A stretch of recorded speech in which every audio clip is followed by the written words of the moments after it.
Hello friends, welcome back to my channel. तो मैं फिर से आ गई हूँ एक और नई मज़ेदार रेसिपी लेकर के।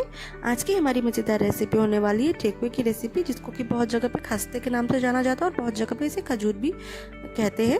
तो ये झारखंड बिहार में जो छठ पूजा होती है ना, उसमें मेन प्रसाद ठेकुए का ही बनता है। तो वो गेहूं का बनता है और ये जो हमने खजूर बना कर तैयार किया है वो मैदे का बन करके तैयार होता है। तो देखिए ये कितना ही ज़्यादा क्रिस्प बन करके तैयार हुआ है फ्रेंड्स। अंदर से भी बिल्कुल परफेक्ट ये कुक है और बाहर से भी ये बहुत ही ज़्यादा क्रिस्प बन करके तैयार हुआ है। तो ये बनाने में बहुत ही आसान है, आप भी इसे झटपट से बना करके तैयार कर सकते हैं और खाने में ये बहुत ही ज़्यादा स्वादिष्ट लगता है। तो चलिए इसकी मेकिंग देख लेते हैं। तो इसके लिए मैंने बड़ा सा मिक्सिंग बोल लिया था। तो इस बोल में मैं ऐड कर रही हूँ 2 कप के करीब में मैदा। आप अपने घर का कोई भी कप कटोरी ले सकते हैं जिसको आप मेजरिंग कप के जैसे यूज़ कर सके। तो 2 कप मैदे के लिए मैं यहाँ पर ऐड कर रही हूँ आधे कप के करीब में सूजी ऐड करने के बाद मैं यहाँ पर ऐड करूँगी पाउडर्ड शुगर। तो 1 कप के करीब में मैंने यहाँ पर पाउडर्ड शुगर ऐड किया है। क्वांटिटी आपको बिल्कुल ध्यान रखनी है, कम ज़्यादा बिल्कुल नहीं करना है। तो यहाँ पर फिर मैं ऐड कर रही हूँ सूखे नारियल जो होते हैं ना, उनको मैंने यहाँ छोटे छोटे चॉप कर लिया और यहाँ पर ऐड कर दिया। उसके साथ ही मैंने यहाँ पर सौंफ भी ऐड कर दिया है। आपके पास घिसा नारियल है तो आप वो भी यूज़ कर सकते हैं। तो फिर मैं यहाँ पर ऐड कर रही हूँ शुगर 2 चम्मच के करीब में।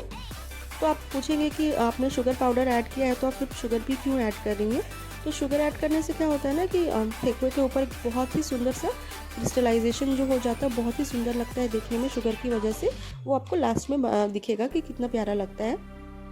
तो देखिए हमारे सारे इंग्रेडिएंट्स मिक्स हो गए हैं। तो यहाँ पर मोइन के लिए हमको ऑयल ऐड करना है। आपके पास घी है तो आप घी भी ऐड कर सकते हैं। तो यहाँ पर आधे कप से थोड़ा कम ही मैंने यहाँ पर ऑयल लिया था।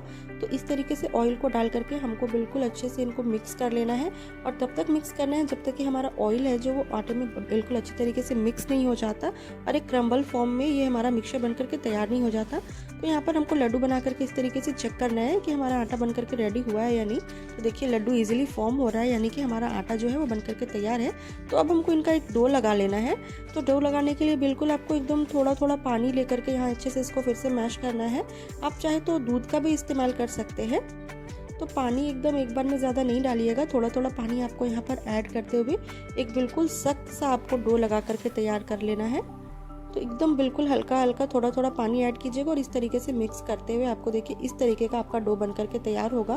बिल्कुल यूनिफॉर्म वो बन करके तैयार नहीं होगा आपका डो, इस तरीके से टूटा फूटा ही बनेगा क्योंकि ये सख्त बन करके तैयार हुआ है। तो यहाँ पर देखिए आप चेक कर सकते हैं कि ईजिली हमारा पेड़ा यहाँ पर बन रहा है। इसका मतलब है कि हमारा डो बन करके बिल्कुल तैयार है। तो चलिए अब ठेकुए बना लेते हैं। तो इसके लिए हमें छोटा सा पोर्शन लेना है इस मिक्सचर का और इसको पहले लड्डू बना लेना इस तरीके से। और लड्डू बना करके हमको हथेलियों के बीच में रख करके इस तरीके से यहाँ पर चपटा कर देना है। आपके पास अगर ठेकुए का साँचा है तो आप साँचा भी यूज़ कर सकते हैं। और साइड्स को इस तरीके से आपको सॉफ्ट कर लेना है, स्मूथ कर लेना है ताकि साइड में कोई क्रैक नहीं रहे।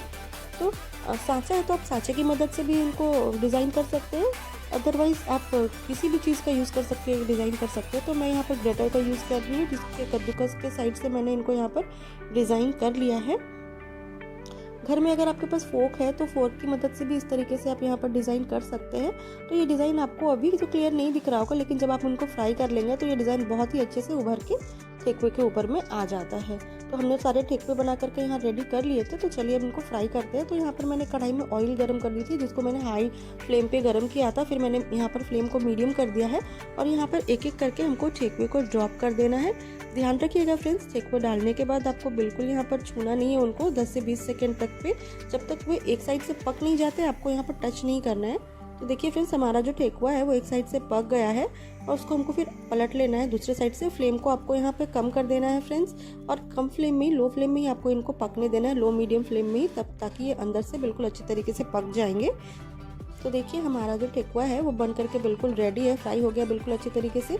तो जब आप इन्हें निकालेंगे तो उस वक्त आपको ये थोड़े सॉफ्ट लग सकते हैं, लेकिन अब जब इन्हें थोड़ी देर ठंडा होने देंगे ना तो ये बिल्कुल ही क्रिस्प बन जाते हैं फ्रेंड्स।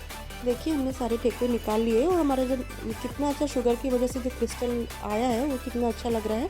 तो यहाँ पर फिर मैंने नेक्स्ट बैच भी फ्राई करने के लिए डाल दिया था और इसको भी निकाल लेंगे।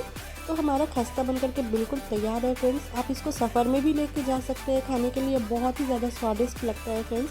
उम्मीद करती हूँ आपको मेरी ये रेसिपी पसंद आई होगी। अगर आपको मेरी ये रेसिपी पसंद आती है तो प्लीज़ मेरी वीडियो को लाइक करें, शेयर करें और मेरे चैनल को सब्सक्राइब करना बिल्कुल भी ना भूलें। मैं फिर मिलूँगी आपको एक और नई मज़ेदार रेसिपी के साथ में। तब तक के लिए bye bye, take care and thanks for watching.